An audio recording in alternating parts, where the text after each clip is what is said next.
Well, I messed this up, but good evening. I am Kris Gardner of the Houston Roundball Review. Welcome to another edition of Folks Talking Sports, which I apparently scheduled to start at 8 p.m. Central rather than 8 p.m. Eastern, 7 p.m. Central. But we're live right now. I'm going to do this for about an hour because I got another show to produce after this, as well as watch the end of the Rockets-Knicks game. My colleagues, Yanez and Willy Gibson will join eventually. They're busy. They're going to pop on as they can, as well as also our guest, James Mueller from the Daily Cougar. And new to the show, Chris Baldwin from Paper City Magazine will pop on the show as well. And they may jump on at the same time. Who knows? But I'm going to do what I do, fill it in. It's almost going to be like a Rockets show kind of thing. Let's Talk Rockets, doing solo, but taking questions. But this is still going to be a sports theme. I'm going to talk sports. And unfortunately, I'm going to be dealing with some COVID discussion. But a few things I also want to talk about. Dana O'Neill from The Athletic wrote two articles this afternoon/evening, both dealing with, one dealing with COVID and one dealing with a suggestion of the National Association of Basketball Coaches basically wanting to be their own leaders, want to have their own autonomy and not have the NCAA dictate everything to them. I think it's inevitable. I think it's going to happen, especially we have the NCAA convention taking place soon.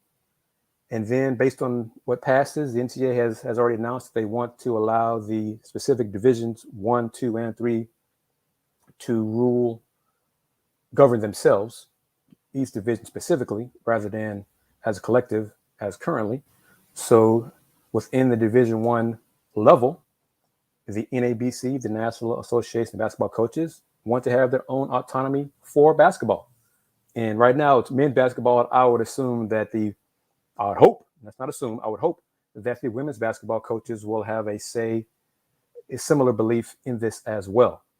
But the NCAA wants to ditch the traditional NCAA model in which a million committees, exaggeration, but this is Dana O'Neill from The Athletic, pass their thoughts up a food chain, so it's all a long, drawn-out process, just for memberships to vote that applies sweeping legislation and budgetary decisions to a decidedly one-size-does-not-fit-all model.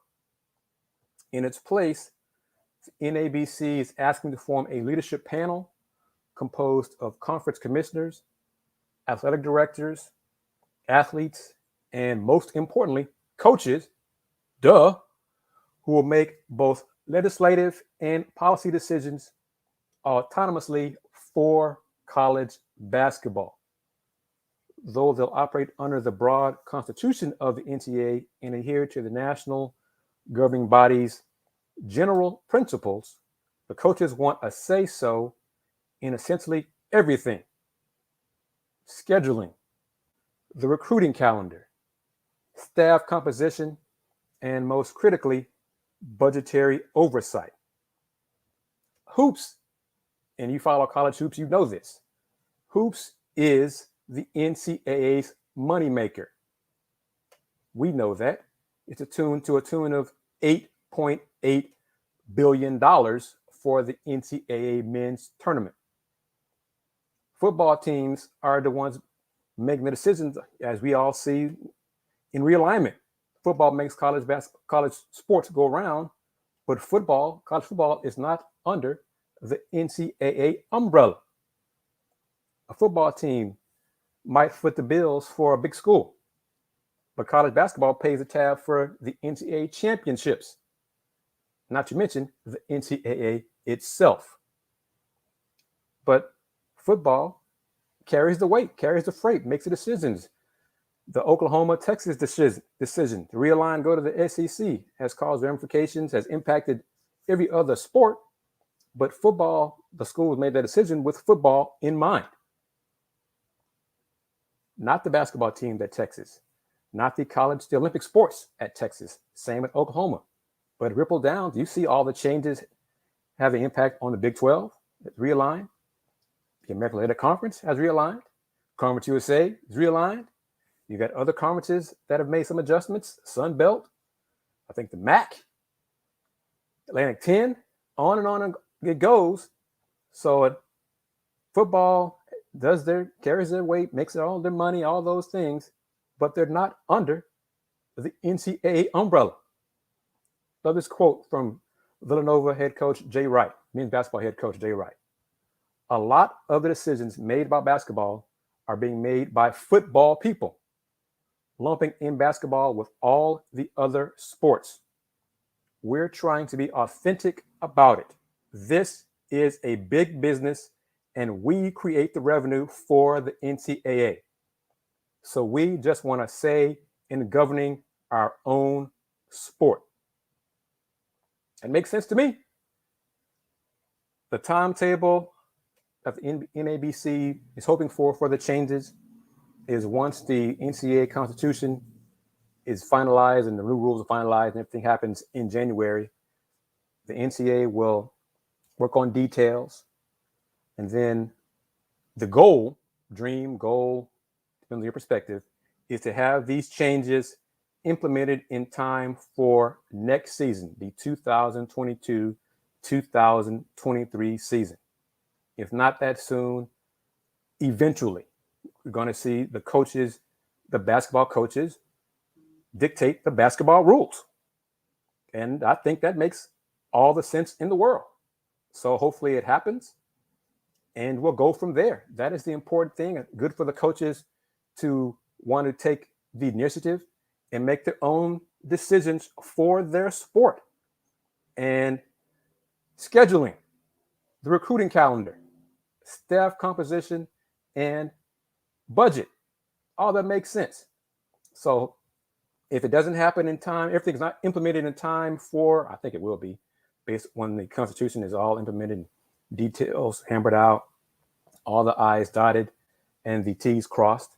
You're going to see changes, hopefully, in time at the beginning of the 2022-2023 college basketball season. So cross your fingers on that, cross your toes, say prayers to whatever deity you want if you are a college basketball fan for changes. And these changes, one thing is it'll eliminate the glacial pace that the NCAA metes out punishments to teams for the actions of folks who are no longer employed at that school, impacting the student assets who weren't even there when the allegations, when let's see, how should I put it, infractions took place. So that's another reason to do this. But also, I'm shifting gears now, as I'm keeping track of the University of Houston women's basketball team playing in Tallahassee, Florida against Florida State. U of H had a 3-point lead at halftime, 39-36, with a miraculous, for me, 3 turnovers in the first half. Midway through the third quarter, U of H is now trailing Florida State 47-42. And in the first 5 minutes of the third quarter, U of H has already committed 3 turnovers in the third quarter. So they had 3 in the first half. They now have 3 in the third quarter, which has helped FSU lead now 47-42. Houston's shot 50. Oh my gosh. I looked at the box score at halftime. U of H shot 15 for 30 in the first half. Third quarter right now, Houston has made 1 shot in the third quarter out of 12 attempts. 1 for 12. So they went from 15 for 30 in the first half, and they're now 16 for 42 for the game. So 1 for 12 shooting in the third quarter. So they're fortunate to only be down by 5, honestly, trailing Florida State 47-42 with about 4:40 left in the third quarter. And this is probably Houston's last chance to get a quality non-conference win, which we talked about in the last FTS Folks Talking Sports. Houston's non-conference resume is not very good on women's basketball side. They're 5-5. They need a quality win to boost their net ranking, to be a good, let's be an overall good quality non-conference win. Florida State is 6-3. They're a Power 5 program, member of the ACC, so it's a chance for U of A to get a quality win. They need it. Even if they do win tonight's game, they still need to get, probably going to have to win the AAC championship to earn a spot in the NCAA tournament, which, oh, well, I'm going to say this, and since I'm solo right now, there's a man, James Mueller. Going to bring him in real quick. I'm going to toss him on, going to throw heavy weight on him. He doesn't realize it yet. James, how are you, sir? Good. How are you? I'm doing great. Did you see this or read about it, heard about it? What I'm about to discuss, the NCAA tournament is looking at changing its rules because of COVID and because COVID has forced teams to cancel games now, and they may have to change the minimum required to qualify for the tournament. Have you seen that yet? I have not seen that. Yeah, but this happened like probably within the last 2 hours. Dana O'Neill, again, with The Athletic, wrote this article, said, that the NCAA tournament stipulates a team must play 25 games to be eligible for the postseason. However, that could change if another COVID outbreak, this continues. So she got a quote from NCAA Vice President Dan Gavitt. It's not something we need to do right now, but if we get into mid to late January and COVID is an ongoing problem, it's something we might have to look into. And not just this week, you got Ohio State, Kentucky game canceled because of COVID at Ohio State, which hopefully Willy Gibson will be able to join us and maybe ask some thoughts on that. He's busy, going to chime in hopefully within this hour. Duke, Cleveland State had to cancel a game with Duke because of a COVID outbreak in its program. And Cleveland State cancellations impacts U of H because Cleveland State played Oklahoma State in Oklahoma State's most recent game. So Oklahoma State head coach Mike Boynton, according to Coach Kelvin Sampson today during his press conference, said Coach Boynton called him yesterday and let him know about the issues because of the game against Cleveland State. And Oklahoma State's probably going through protocols and testing. So Coach Sampson kind of hinted that Coach Boynton was leaving it up to him, Coach Sampson, if he wanted to play the game Saturday in Fort Worth Arena out of concerns just in case the Cowboys have positive tests of COVID. So what are your thoughts on that, James? COVID is here, as Coach Sampson said during the press conference today. COVID is here. Once again, U of H is taking protocols. Everybody's wearing masks now. So I think testing is going to be impacted. What are your thoughts on WBR? Yeah, I mean, you see it all across every sport. The NFL, you see ridiculous amounts of cases come in every day. People placed. NBA has had issues, and sooner or later it was going to hit college sports. And like you said, you mentioned a bunch of the cancellations or postponements that have had to happen this week. I mean, obviously you want to do what's best to, protect the athletes, keep them safe. But there is a lot of, it's difficult because you didn't anticipate this happening. And so are we going to see a lot of that, 2020 season or last season, I mean, where, you're rescheduling so many times, trying to, just fit games in, and how is that going to even work in terms of, with the non-conference schedule for most conferences, wrapping up, but then you want to fit in those extra games if you can, if you're affected by COVID. So it's just, there's a lot of questions that this raises, and obviously safety comes first. But I mean, if things continue on the track that they've been on, I think some of these decisions that you mentioned, NCAA said would revisit in January if they needed to, they will be at the forefront just because of how much sport in general has been affected by COVID over the past few weeks, just with all the different cases and numbers rising across the country. Yep. And as of right now, there are no plans to cancel the NCAA tournament. There are no plans to make any drastic changes to the tournament. But Dan Gavitt and the committee are monitoring what's going on. So we would hate to see changes to it. We'd hate to see everybody have to wear masks or fans attendance cut in half or 25% reduced because of another outbreak. But this is where we are. It's December 16th. We got these couple weeks before January. Dan Gavitt said part of the minimum 13 games was last year for the tournament. Everything was in Indianapolis. And once Andy Yanez joins us, he can touch on spending time in Indy for a while with U of H and that. But the committee is not going to factor in if a team had to cancel a game because of COVID. So that won't be a strike against them. It'll be looked at if the team scheduled, let's say U of H, just as an example, let's say U of H had a game scheduled against Duke and Duke had to cancel because of COVID. U of H won't get hurt because of that, but the committee would say, oh, well, they did try to schedule Duke.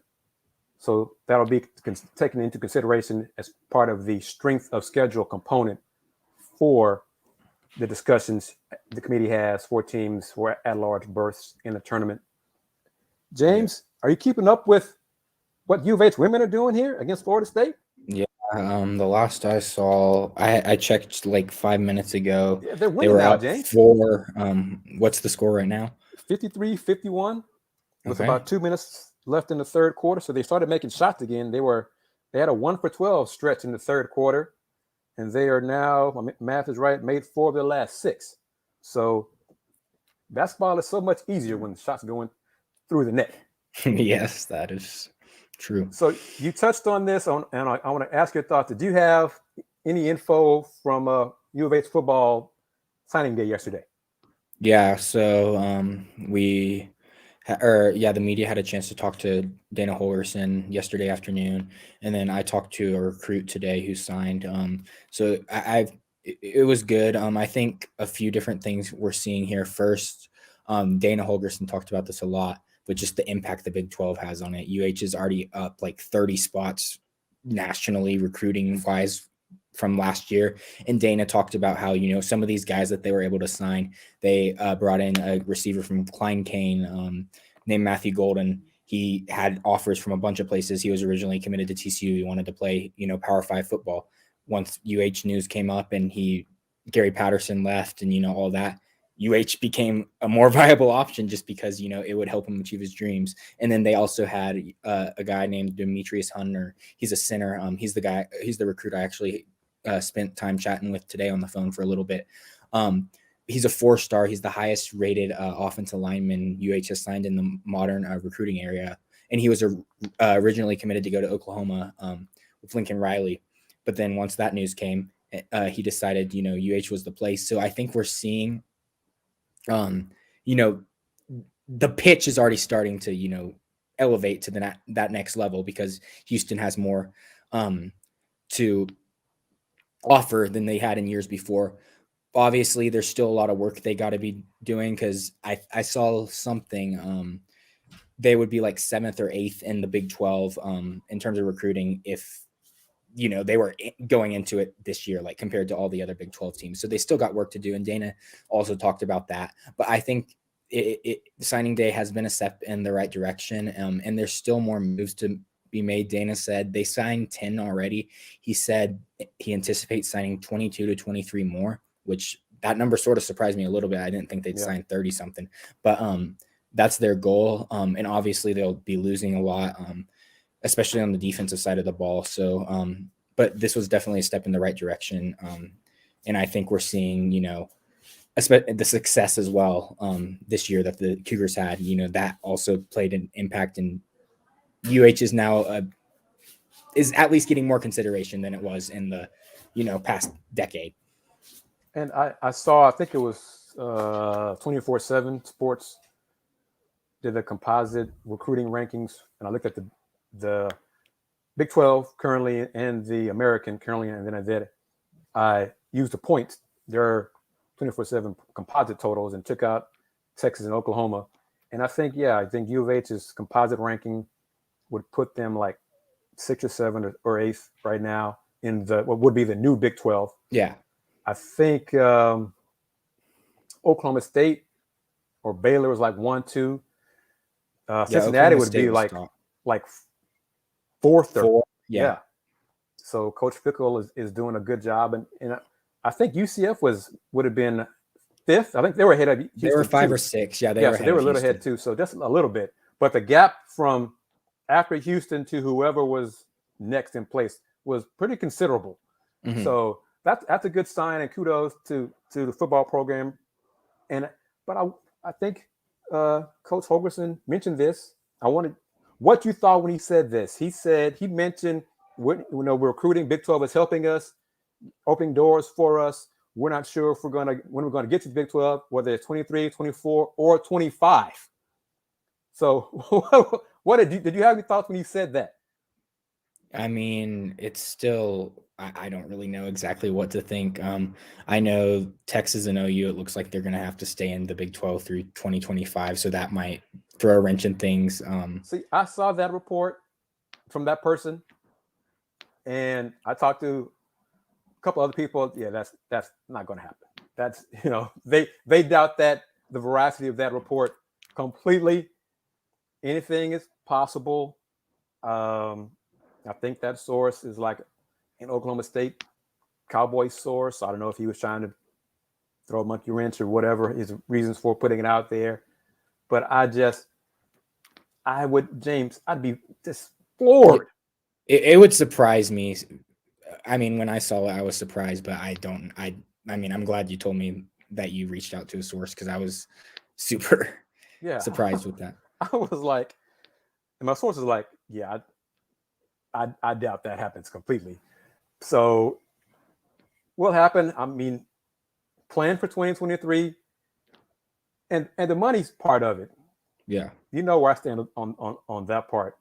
But honestly, if ESPN says to Texas and OU, we want you in the SEC in 2023.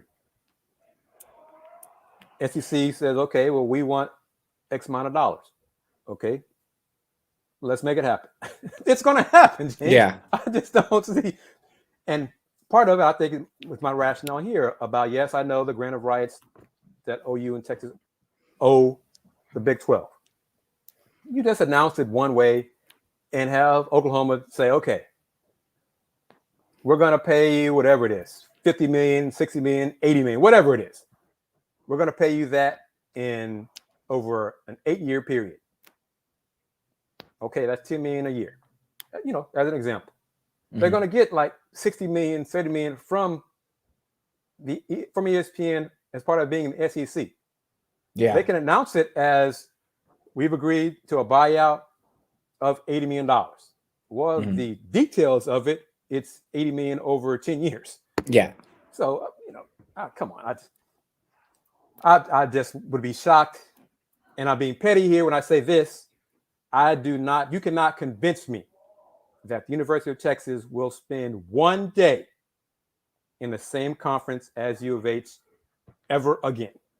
If they can avoid it, they're going to avoid it. So I 100% agree with that. All right, end of 3. Houston 58, Florida State 55. I'm shocked. Good for the team. Well, one factor, they are 11 for 22 from 3-point range. That helps a lot. That helps. 50%. That helps. They're only 10 for 29 from 2. So good for them. It'd be a big win. I mean, they got 10 minutes to go, so it'd be a big win for the team, for the program.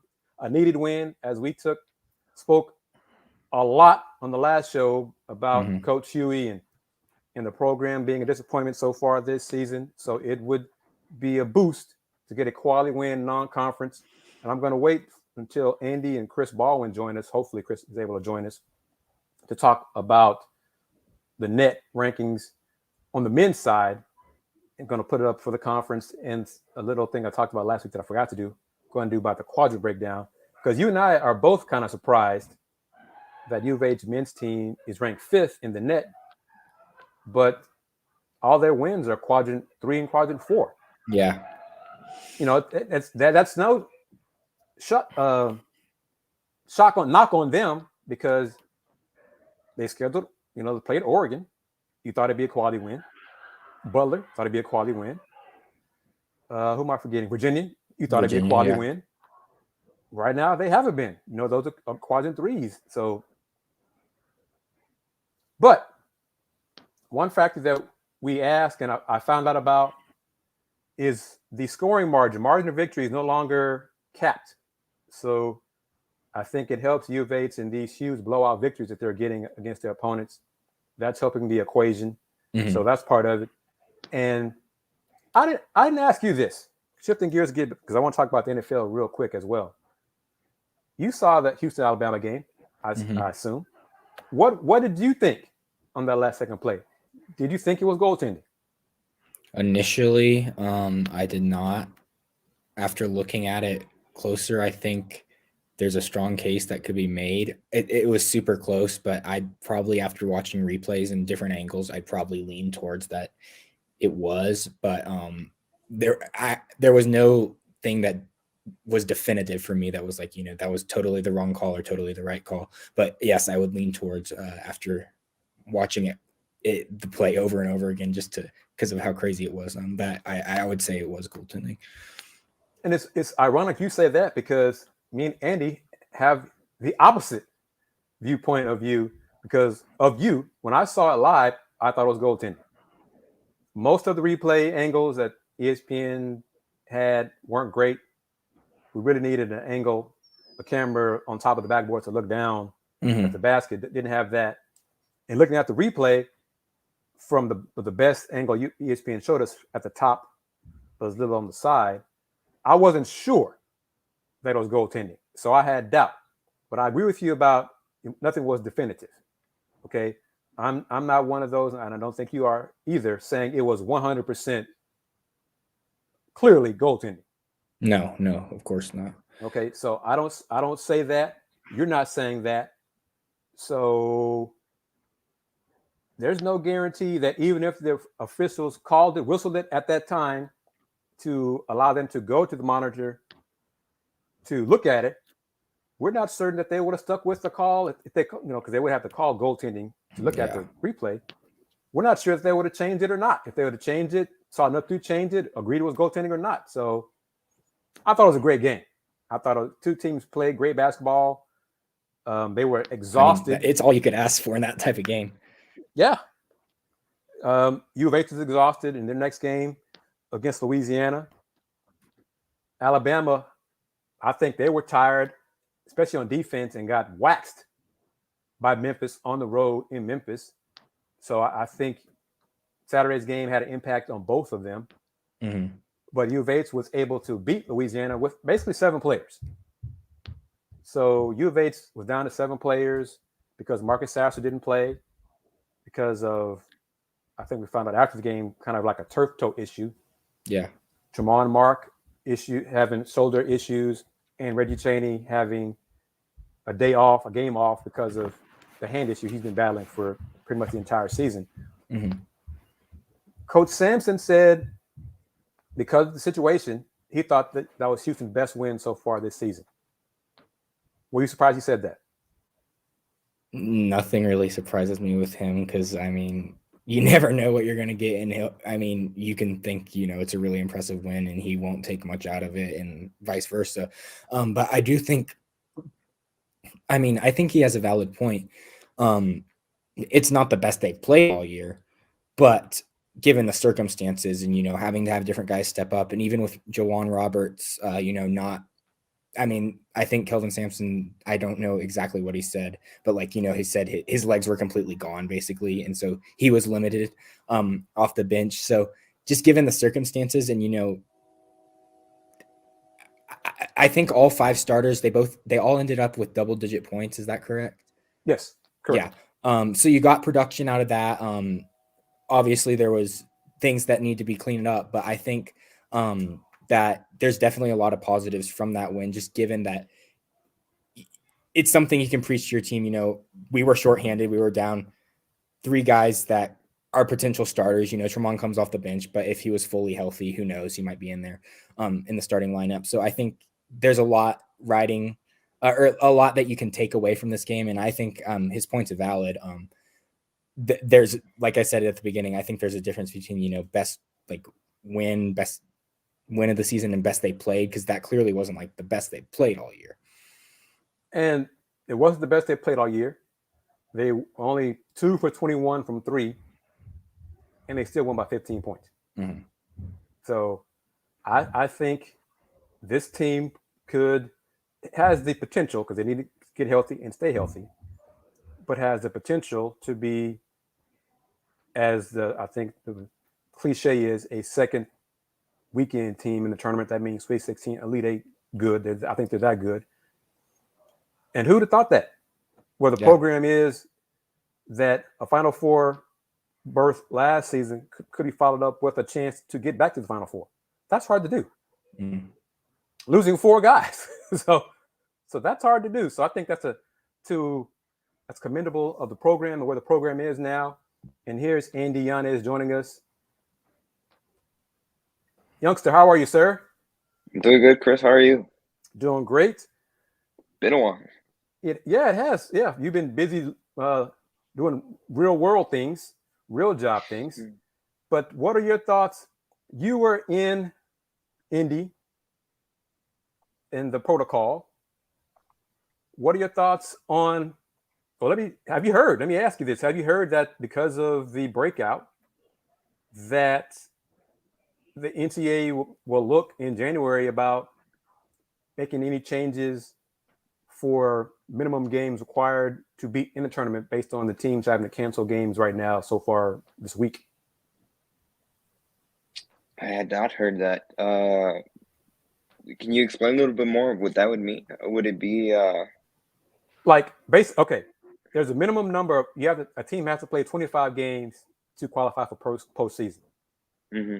If too many teams have to cancel games because of COVID this season, the NCAA, because last year the minimum game was 13.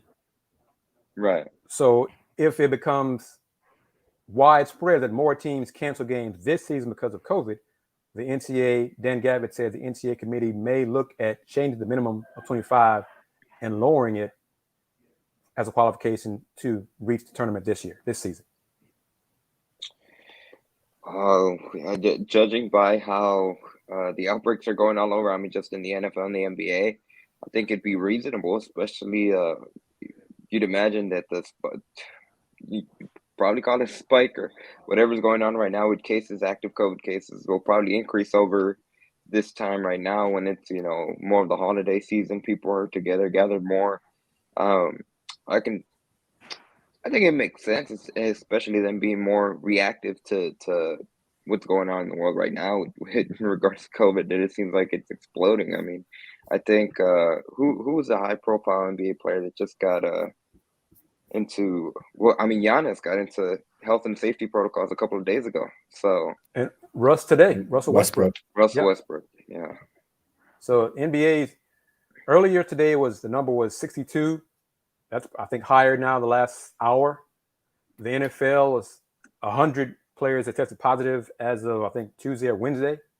Yeah. So as Kelvin Sampson said, it's back. And youngsters, we are about to be joined by a Sage veteran who says he's not. I had to kind of twist his arm to do this, to convince him to do this, but I'm going to bring him on now. Mr. Great Writer, Kris Baldwin. Hello, sir. Hey, how are you guys? Thank you for joining us on Folks Talking Sports. Chris meets Chris. Yeah, real quick. Guys, I'm shocked to say this, but the U of H women are now up 10 over Florida State, 67-57 with 7 minutes left in the fourth quarter. And they're still shooting well from three-point range. 12 for 24 from 3. This is amazing. Still got almost 7 minutes to go, but yeah, if they can hang on and win, that's easily going to be their most impressive win of the season. Correct. Sure. Kris Baldwin, we were just talking about this. Well, first, for folks who don't know, tell the viewers about you and who you work for and a little bit about your career. All right. Well, I work for Paper City, which is a magazine website here in Houston, Dallas, Fort Worth, pretty much throughout Texas. And as part of what I do, I cover a lot of basketball lately, football somewhat, just because they've been so relevant and we pretty much try to cover, things that people are talking about in Houston. And, right now the University of Houston and what Calvin Sampson has built, and that whole program definitely is. And, Dana's getting, at least this year, he had a good step towards that, in that direction. So yeah, that's pretty much. How long have you been with Paper City, Kris? I've been with Paper City, I think, like 5 years now. Before that, I helped start Culture Map in Houston when it was first launching. And before that, I worked on the East Coast for a while. I'm from Michigan. I went to Michigan State. One of our guys won't love that. Willy Gibson, Mr. Ohio State. But Michigan State, I think, is better than Michigan. For Ohio State, yeah, for sure. Yeah. So, but still not beloved. Yeah, definitely not beloved by Ohio State. But yeah. But and I guess we're going to talk. Yeah, I'll bring Willy in as well, because it's kind of a roundtable discussion here. Because Willy Gibson, thank you very much. Don't hate on Chris Baldwin for going to Michigan State, sir. Thank you. No, we don't hate Michigan State here. We love Coach Tucker and how he came in and left with the 56-7 loss. It's okay. But Mr. Gibson, yes, share sir. with us. It sounds like there's some COVID issues at the Ohio State athletic program, sir. Yes, there are. Saturday, Ohio State was scheduled to play Kentucky in the CBS Sports Classic in Las Vegas. Earlier today, there were some positive COVID tests in the basketball program, and out of an abundance of caution, the game has been canceled and will not be made up. And Coach Holtman actually spoke shortly after the announcement and essentially boiled it down to, yes, we have some positive cases now. If we were to travel to Las Vegas and other players were to test positive, we would have to quarantine them in Las Vegas and not be able to bring them home. And he just simply said, I'm not prepared to tell a parent I had to leave your son in Las Vegas, not now, let alone during the holidays. So based on that abundance of caution, the game has been canceled and the program has been shut down until further notice. And Ohio State is just one of many.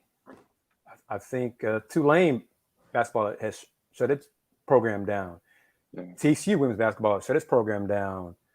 I think UCLA yeah. shut it down. It's going around Cleveland State. And to touch on this, before y'all were able to join, Cleveland State played Oklahoma State earlier this week.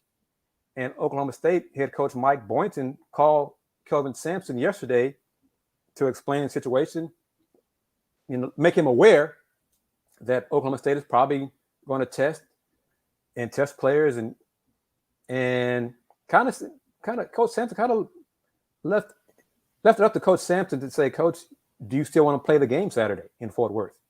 Because you never know, but based on playing Cleveland State and them having COVID issues, there might be a chance that some Oklahoma State players or someone in the staff, whatever, will test positive, has it, maybe symptomatic. So as of right now, the game Saturday is still on. U of H is going to leave for Fort Worth tomorrow morning, Friday morning. Game Saturday. So who knows what's going to happen between now and Saturday. But as Coach Sampson said, COVID is here. What a coincidence that they're going to play Oklahoma State in Fort Worth. And if that game were to get canceled, they leave tomorrow. It'd be 2020 all over again. They're heading to Fort Worth, have to turn around. Wow, I hadn't thought about that. So you just mentioned it. That would be absurd if that does happen. Yeah. But we'll see. I'm putting it out there. I'm not speaking for Coach Sampson, but he did say that Coach Boynton spoke with him yesterday. Coach Sampson said to us media today during his call that they're masking up. They wore masks today in their meetings. They're masking up almost everywhere now. So he joked and said, only place we're not going to wear masks is during the game, on the court during the game. So, I mean, we're back at it, folks. So, Kris, give me your thoughts on how long have you covered U of A basketball, men's basketball? Probably about I really I think this is my fourth season. Okay, so you Certain that were you there the first year, the only year at TSU, or you've all been for Fertitta Center? more full time, mostly at the Fertitta Center. I caught the end of the year when they lost to Michigan in the tournament, and then picked it up more the next year. Did you cover that Michigan team that year? That game? I didn't cover that. No, I didn't go to that particular game. We've been to every because I was gonna blame you for that loss. Then if you were there, that was gonna say Chris Baldwin's the reason why that 3-point half court shot went in. It's on you, Chris Baldwin. But okay. So no, you can blame me for Alabama, but not that one. And Andy, Chris, thank you for bringing that up. Will, you as well. Andy, James has a different viewpoint. It has an opposite view of me and you. James said he saw, after looking at the replay, he thought it was goaltending. He wasn't definitive, but he could see it being more goaltending after the replay, whereas you and me thought after the replay, we weren't sure that it was goaltending. Chris, what do you say? Do you think it was goaltending? Well, I mean, watching it live, being at that game, I thought it was goaltending when it was live for sure. It's hard. I mean, it's hard for the refs to call in that situation. I mean, I think you still should call it, but the replay does leave some more doubts. But then, the replay can slow everything down, and it's hard to really, tell what's in the cylinder, what it's going up, that kind of thing. But I mean, from my perspective, live, it looked like goaltending. But and see, that's where I was when I first saw it. When it first happened, I thought it was goaltending. But when I saw the best angle, I was like, well, I'm not so sure now. So, Willie, what did you think? Was it past your bedtime being an East Coast guy? I was almost midnight for you. So, what do you think? No, it wasn't past my bedtime, but I'm looking at it again. It's not goaltending. He caught it on the way up. Barely not goaltending, but it's not goaltending. See, I lean more towards that because I kind of even thought Fabian White's tip in was offensive interference or close to it. But we say all those things. The rule is right now, unless it's called on the court, the refs cannot go to the monitors to even look at it. So the refs called nothing. So blame the rules. It's controversial and fans are heated and pissed off and all this, that, and other. I got it in Twitter with one person, one alum. It's not a rule. The refs cannot, the rule needs to be changed. I think we agree on that. There's no question. Yeah. Even refs say they need to allow us to look at it. Well, we agree, but until that happens, there was nothing for the refs to do. Go ahead, Chris. I think the rule is going to be, I wouldn't be surprised to see that rule changed for next year. But yeah, I mean, once they didn't call it, they couldn't review it. But I think part of the issue too was just not just not giving the players an explanation on the court. I think that, created a lot of the, that made it worse. Chasing after the refs. Yeah. I mean, if they had just said, hey, we can't, just pulled them aside, said, hey, we can't review it. It wasn't called, this is what it is.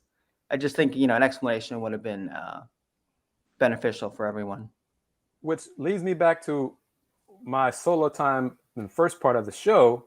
I think this will be something that the National Association of Basketball Coaches would like to have autonomy over directly. So it is something they're looking at. They want to have autonomy over basketball themselves, rather than going through the NCAA committees, committee A proposal this, the committee B studies it, the committee C discusses it, and then committee D says, okay, let's send it up to the final oversight committee to vote on it.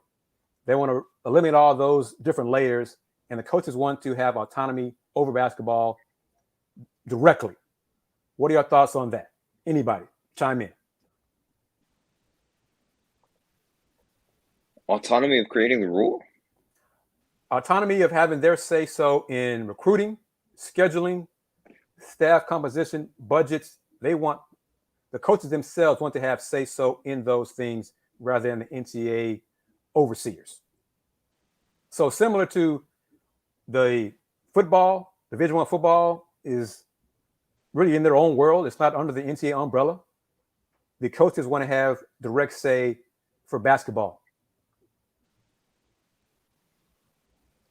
I think any time you can take it, more away from the NCAA is usually beneficial. If you just look at the, track record of them running things, even they had the controversy last year with the men's and women's tournaments and not having the same weight rooms. And that's one of the reasons they have both Final Fours in Texas this year, so they can try to control that better. Or not this year, but coming up in 2023. But yeah, so I think, I don't see really any downside to giving the people who, it impacts the most directly, more control. Willie, what do you think? I would agree with Kris because, NCAA is slowly being phased out in and of itself, as you said, with football. The college football playoff is not NCAA sanctioned. NCAA has nothing to do with the college football playoff. So I can see a scenario now. It's a little different when it comes to March Madness and the TV deals and things of that nature. So that would probably need a little more massaging, but I can see a scenario where, as you said, those powers that be that are directly affected by the decisions and the choices that are made. Yeah, I can see a scenario that soon that would be the status quo. And let me be clear. The coaches don't want to change March Madness. They don't want to change the tournament because that's the cash cow for the NCAA. The tournament, the men's tournament, the deal is like almost $9 million. So they help pay for the NCAA championships. They're not talking about changing that. They're talking about having control over scheduling, budgets, issues like that, rather than relying on the NCAA. And I think to an extension, probably rules. I think the coaches would love to be able to change the goaltending rule immediately, if possible. Probably not during the season, but not having to go through 15 steps to get it done, or then have the committee say, yeah, well, we still want to have more time to study it. No. And they don't want to see a school cheat in 2021 and the NCAA go through their Snell infractions rulings and announce punishment in 2026. They're trying to clean up stuff like that, speed up a process. If you're wrong, you're wrong. If you're cheating, you're cheating. You need to be caught. You need to be punished. Don't punish the players 5 years from now who had nothing to do with what happened now. So I think that's part of it as well. Guys, U of H is going to win this game. U of H women are up 7 with 50 seconds, up 8 now. Up with 9. 50 seconds. This is amazing. 35 seconds. Maybe Coach Huey saw last week's show, Will, and saw us talking about his 38% win percentage and use it as motivation to say, I'm going to show those guys on Folks Talking Sports that we can win games like this. That's going to be their third straight win. But it's their biggest win of the season. They'll be 6-5. They'll be win over the ACC, a road win, all those things. So I'll be kind of curious to see what boost it'll give them in the net rankings tomorrow. But I got all of you here as we kind of go these last few minutes. I'm going to try to pull up here a couple things relating to the net for U of H men's basketball and the conference schools. So I'm going to try to see how this fits on the screen. So we're going to make it work. You guys may have to be, you might see it, but we won't see you on the screen. Does that make sense? Yes. Okay, so let's see if I can pull this up here. All right, I'm going to pull you guys away to see if I can make it a little bit bigger. Can y'all see it? Yes. Yeah. Okay. See, Houston has a net of 5, and these as of today, basically the games through yesterday. Scroll all the way to the end of the graphic. What you don't see there is the 4-0 and 5-0. 4-0 is quad 3 wins. 5-0 is quad 4 wins. Houston is 9-2 overall. They're 0-2 for quad 1 game. That's Wisconsin and Alabama. They're 4-0 in quad 3, 5-0 in quad 4. How in the world are they 5th with a net ranking of 5 based on what we see there of no quad 1, heck, no quad 2 wins? I think it comes back to Dan Gavitt. He spoke with Andy Katz this month when the first net rankings were announced on the 6th. Part of it is now efficiency, offensive efficiency, and defensive efficiency. And Will, I think I sent it to Andy, the margin of victory is no longer capped. It's no longer included in the net calculation. Mm-hmm. So yeah, it's beneficial. You sent it to me as well. Yeah, it's beneficial to blast teams now. So I think of Houston's nine wins, almost all of them aren't they double digits? Yeah.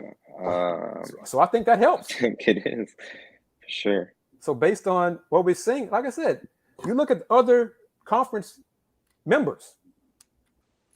Cincinnati has 1 quad 1 win. Wichita State has 1 quad 1 win. Memphis is 2-1 in quad 1 wins. 2-1. But Memphis is 58.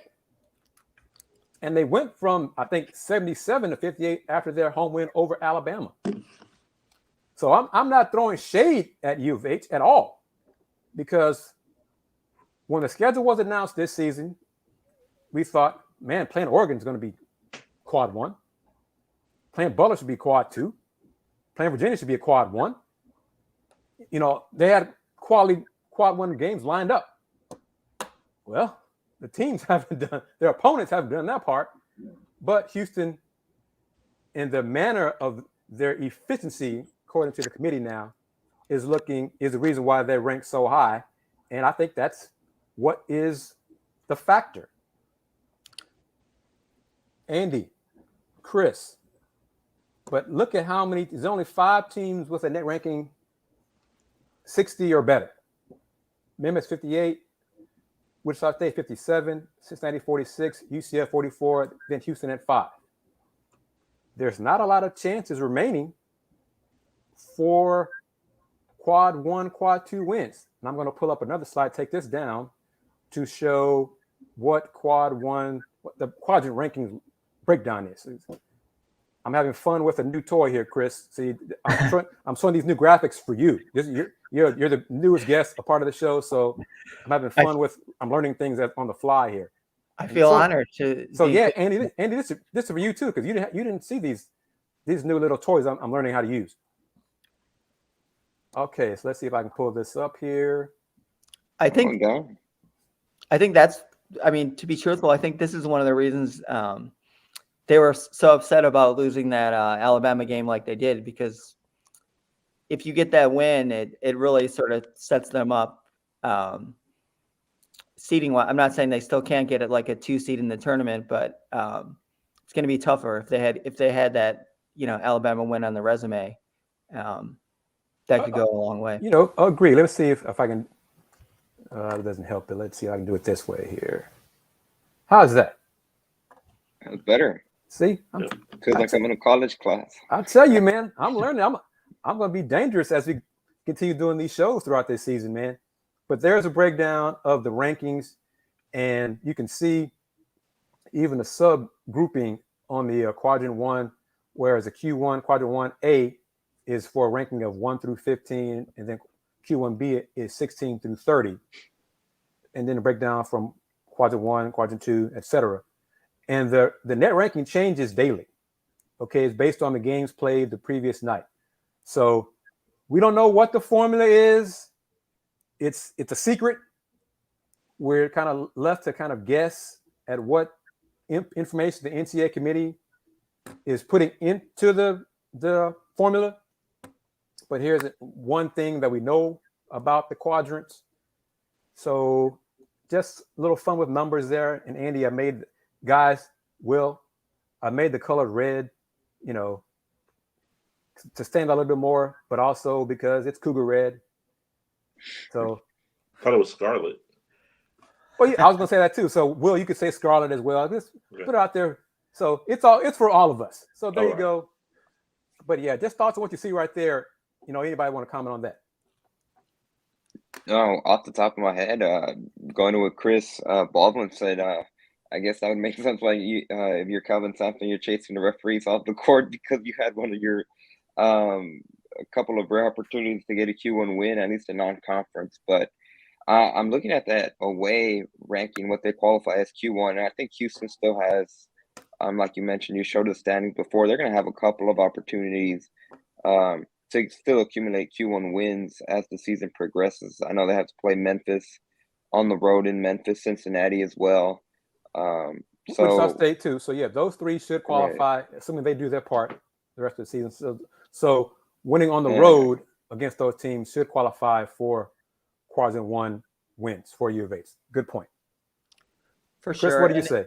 And if you look at UH's offensive and defensive efficiency, I don't have the numbers right there, but they're very high up in both, which many teams are, can be high in one or the other, which is probably why they're, a big reason why they're 5 right now.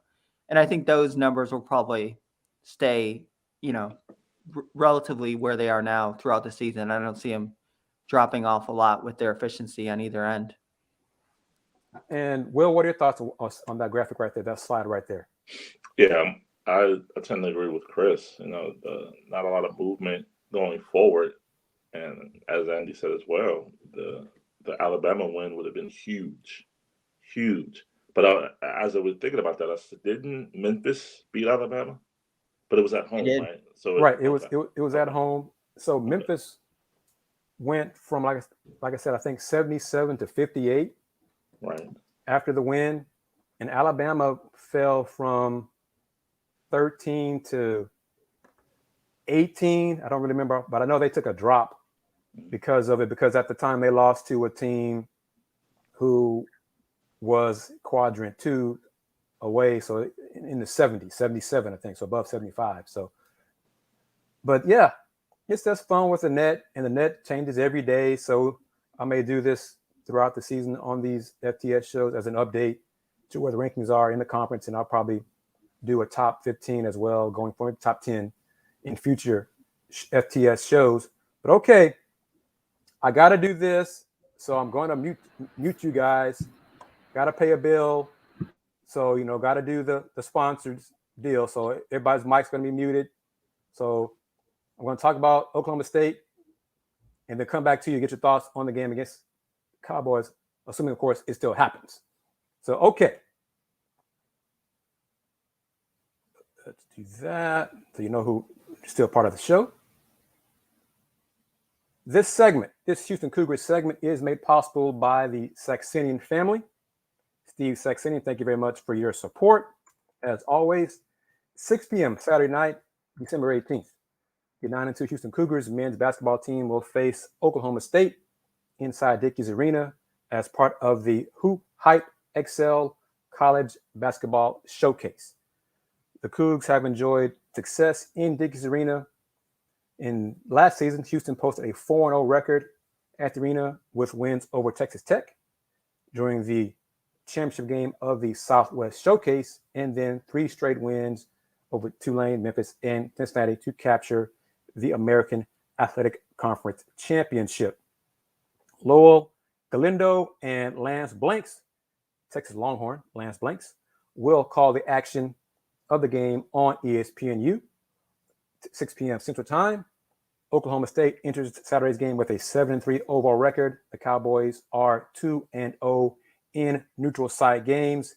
Most recently, they played Cleveland State, and they defeated Cleveland State in overtime, 98-93.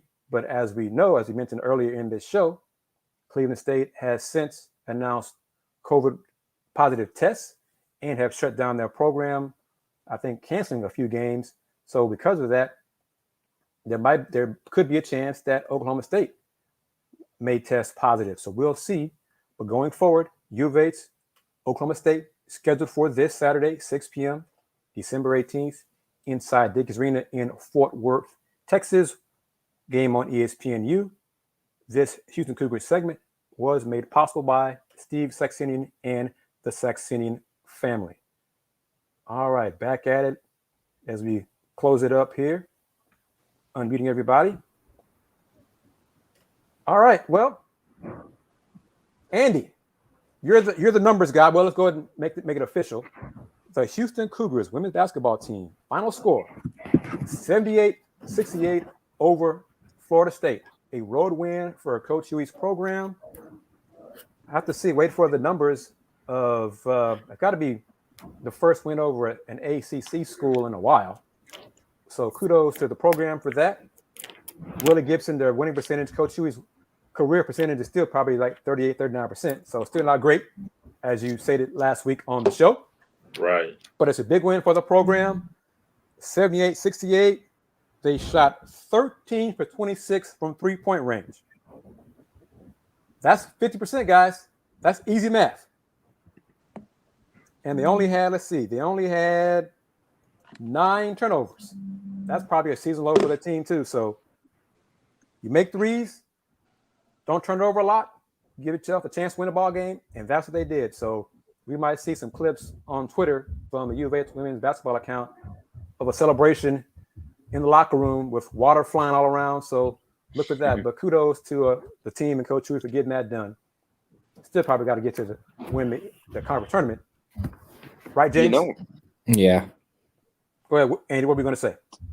No, I agree. They have to win the American Athletic Conference tournament to have any hope to make the NCAA tournament. But I was just curious because I haven't seen any emails from the women's basketball team, like Zoom availability, no nothing in terms of this season. Well, okay, I'll ask you this: have you received any emails at all, like pregame notes? Game advances. I get emails. I get game recaps from the women's game, and I do get pregame stuff too. Okay, but I'm not sure Coach Huey has done a Zoom call this season. I know they've done like in-person availabilities after games. I've been to one, and then one of my other writers went to one, but I have not had a Zoom or like heard of a Zoom one either. So I don't know if it's just in-person stuff or what, but yeah. And see, y'all know where I'm going to go. So give me a second here. Kris, cover your ears. But why would you, as Coach Huey, the program, I knew Aries knew over the media, SID for the team and everything, but why would you not have Zoom calls to speak to the local media about your team, to mention upcoming games? Tonight would be a great opportunity to talk to the media via Zoom about tonight's win. It's a bad look if you don't want to talk after you lose. That's part of the job. You can't just talk to us after a win. You're not going to win every game. Win or lose, talk to the media.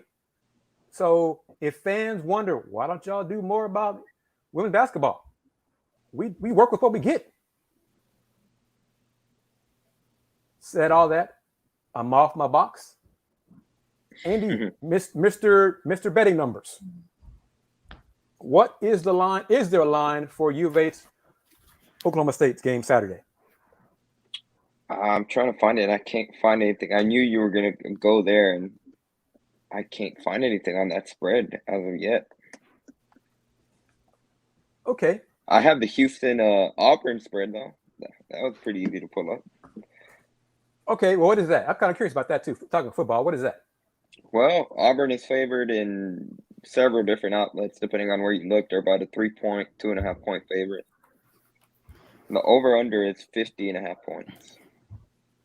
And that game is the 28th? This 28th, yeah. 11 a.m. in Birmingham, Alabama. James, are you going?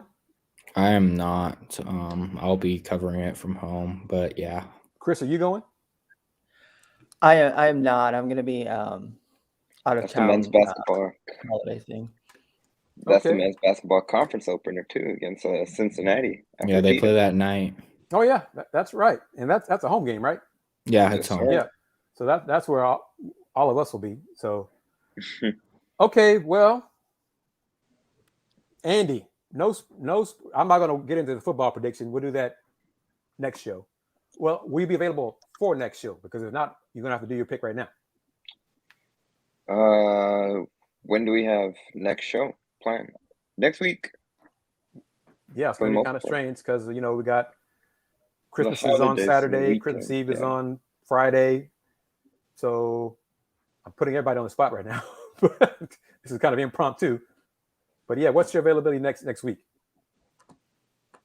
As of now, it looks good, but that could change all the time. But I should be good For when?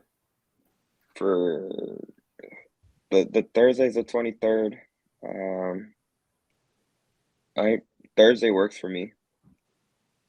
Will? Yeah, that should be good. The 23rd. James? Yeah, that should work for me that evening. Kris? I want to bring you back because I want to talk some more about U of A's football, but ask you right now because we want to wrap it up. You wrote an article about the football new facility discussions. So what have you heard? What do you know? Let me ask you this, and then let the guys ask questions as well. Have you heard an estimated cost of the new football facility? No, I don't have a firm estimated cost from any of the people I talked to. It's they're basically just waiting for the lead gift. We're talking in access. It's going to be over 20-30 million in that range, for sure. And they just need that first big lead gift, sort of like. Maybe not at quite the same level, but Fertitta did for the Fertitta, Tillman did for the Fertitta Center. So they've had discussions with people about it, and I think they're getting close. I'd be surprised if it isn't announced before the spring. Are you the lead gift donor, Kris? I am not. I don't have that. James, kind is it you? I wish I had that kind of money, but no. Andy, is it you? Not me. No, it's not me. Will, are you going to go outside of your realm and give to an outside program? No, I have to keep that here with the scarlet and gray. So no. Fair enough. Okay, Kris, once the lead gift is announced and money is raised, what is the timetable for construction to begin, and then for, if everything goes well, the building to be done? Well, obviously construction is notoriously hard to predict, especially now with increased cost on certain materials. But what I was told is that once they have it secured, once they announce it, they would hope to break ground within the next month or so, and then it would be about a year or a year and a half build. Okay, that's not bad. Okay, what have you heard in terms of when U of H will join the Big 12? Well, everything I'm hearing, it's they're shooting for not next season, but the year after. So 2023. 2023. Okay, last thing. Well, one of the last things for everybody, because James and I talked about this. What are your thoughts, Andy, Willy, Kris, on that report, or not even that, of any possibility of the Texas Longhorns and OU Sooners staying in the Big 12 through 2025? I don't buy it. Baloney. There's no way Oklahoma and Texas stay, especially once you have Houston, Cincinnati, and UCF join. I don't think Texas wants to be in the same conference with Houston. Kris, what have you heard? What do you think about that? For sure.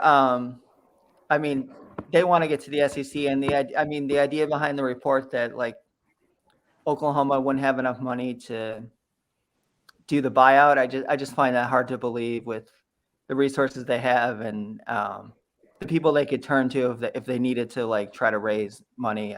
I just don't think that's going to be an issue. I see them both leaving when they expected to. Well put. I couldn't say any better than that. All right, last thing, predictions. We don't need a spread. U of H, Oklahoma State, assuming, knock on wood, that the game still takes place, no COVID issues, no postponement. Well, I guess in this case, no cancellation. Andy, who you got? Straight up. Straight up. Well, apparently they have no line. I'm 2 days out from college basketball games, which is weird, but ESPN Basketball Power Index has Houston, the University of Houston, has like 85% chance to win the game. Neutral site, I think I'm going to put this caveat, but it depends on the status of Marcus Sasser and Reggie Chaney. If they're healthy and good to go, I think Calvin Sampson, after the game against Louisiana, said that he thinks they'll probably be good to go on against Saturday. I know he didn't have an update today, but if they're playing, I think Houston wins, and I think they continue the trend where after that Hofstra game they win by double digits. If those two are out, I think it'll be a lot more tricky, especially you saw against Louisiana. I think it was a 7-man rotation they trotted out there. Yep. I mean, they're really hurt right now, and if they don't have, especially Marcus Sasser, who, I mean, he played phenomenal against Alabama, and he wasn't even shooting the ball well. He found different ways to be active in the game and cause havoc for the Crimson Tide. I think he's a key piece. So if Sasser's out, I think Oklahoma State could be able to pull off the upset. James, what do you say? I have Houston winning no matter whether Sasser and Chaney play or not. I think if Houston is relatively healthy, get their normal guys in, they win by double digits, like Andy said. If they don't, I see it being like a 2 or 3 possession game, but Houston still pulls out the victory. Okay, James, you sound very confident there. Andy, he sounded confident to me. How about you? Yeah, he sounded real confident. James, how confident are you, James? Are you confident enough for me to press that button as a guarantee? Are you that confident? Go ahead. Guarantee. All righty. James guarantees it. James got that. Put that on their Yeah, Twitter there, Mr. Yanez. You know, James, that's going on Twitter. And the moment that the Cougars lose on Saturday, Kris will be sure to blast it on his social media. Indeed. All right, Chris Baldwin, what do you say? What are your thoughts on it? From everything I heard, Marcus not playing the other night was, basically more of a rest thing as much as anything. So I'd be really surprised if he in particular doesn't play on Saturday. I think when they scheduled this game, they thought Oklahoma originally scheduled it. Thought Oklahoma State might be a little better than they are this year, and I think they might they would have rather had a team that was a little higher ranked at this point. Not that they don't have some talent, but yeah, I would expect UH to win by about 10-point margin would be my prediction. Mr. Baldwin, how confident are you, sir? I wouldn't put a guarantee. It's college basketball. Fair enough. They decide Mark needs to rest another game, but yeah. Okay, Willy Gibson. Yes, sir. What do you say? I'll say Houston. How confident are you, sir? Go ahead. Guaranteed. All right. Guarantee. And you know what? I'm confident too. Guarantee. I feel bad now because that's 3 of us. 3. Going the guarantee route, so that might be the kiss of death. You had it right last time though. You said Cincinnati was covering the spread in football. What was it? 10.5? What was it? It was. I think it was about 10. I was close. Yeah, I was close. No, you got it right. You said that Cincinnati covers and they won. Yeah, they definitely. Yeah, They covered. They covered. Okay, well, good. All right. Well, great. Thank you very much, guys, for that. Thank you. All right, Chris Ball from Paper City. So I'll start with the newest guest of Folks Talking Sports, Chris Baldwin. How can people find you, read your work? How can they find you on the internet? Just go to papercitymag.com. That's where you'll see all the, all our stories, and you can sign up for. We have a nightly newsletter. If you want to get it when you're on the site, you can sign up for that. I'm on Twitter. I'm probably not as active as you guys are probably better at Twitter than I am, but I'm and that's just Kris Y Baldwin. But yeah, that's pretty. Yeah, papercitymag.com is really where you can find me, or for all our UH stuff and other sports as well, for sure. Thanks very much for joining us, Kris, and hopefully you can join us again next Thursday. And I might rub you in to be at least at minimum a regular at least once a month, sir. So get ready.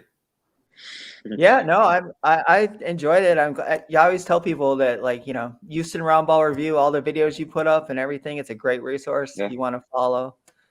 All the things you guys do, it's great. And the Daily Cougar is another great one. And Andy did it last year, and James has definitely picked up on it. And you'll get some great features, and sometimes you'll read stuff in there, and then you'll read it like in a regular newspaper later.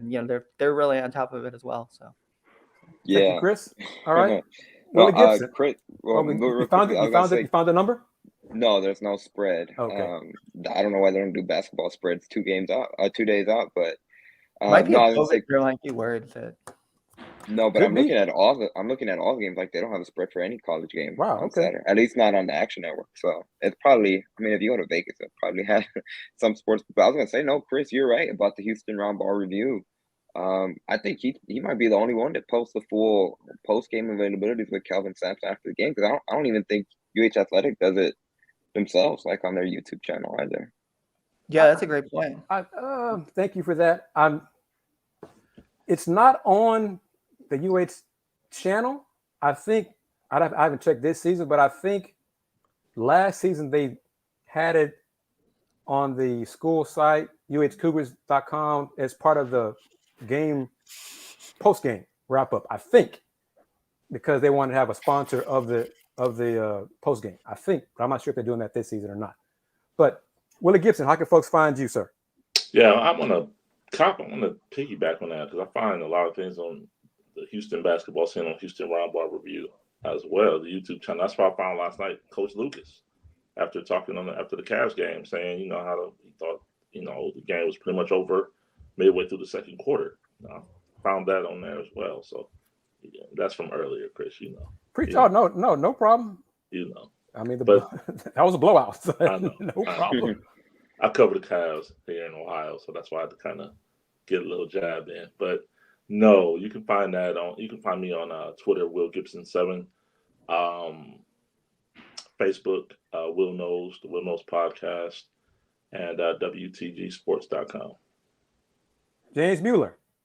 Yeah, you can find me on Twitter at JDM2186, and then, like Kris mentioned already, I'm with the Cougars, so all my work is on the dailycougar.com, and I appreciate the compliment you gave our work, Kris. And I mean, I'll shoot it right back at Kris Baldwin. Some of his features at Paper City are some of the best written work I've seen, so definitely be sure to give Paper City a follow too, because you'll definitely get good content. And like everyone also said, Kris Gardner, Houston Roundball Review, that's Houston basketball, Houston sports in general. You'll get your information there. Appreciate it. And let me say, because one of the reasons I asked Kris to be on is because he does great work. And one of the reasons we have this platform on FTS, which I got from the youngsters, Andy and James calling it FTS, Folks Talking Sports, is to give a platform to Kris Baldwin, to James, to Andy, to Willy, to me, so you can, see us sometimes, put a face to the writing that Kris does, the voices you hear, like Andy and Dayon do their podcast on Pawd and Jama. That's a different outlet. We are colleagues. We may not always agree, but that's boring if you always agree. For sure. But this is a platform to talk sports and to share with the audience what we know. So, Andy, last to you, how can folks find you? Yeah, they can follow me on Twitter at Yanez_5. Like you can see it there real quickly. Any potential advertisers we have this Saxonian family, feel free to hit up Kris Gardner in the DMs. We'd always appreciate more sponsors. We can do sponsored posts.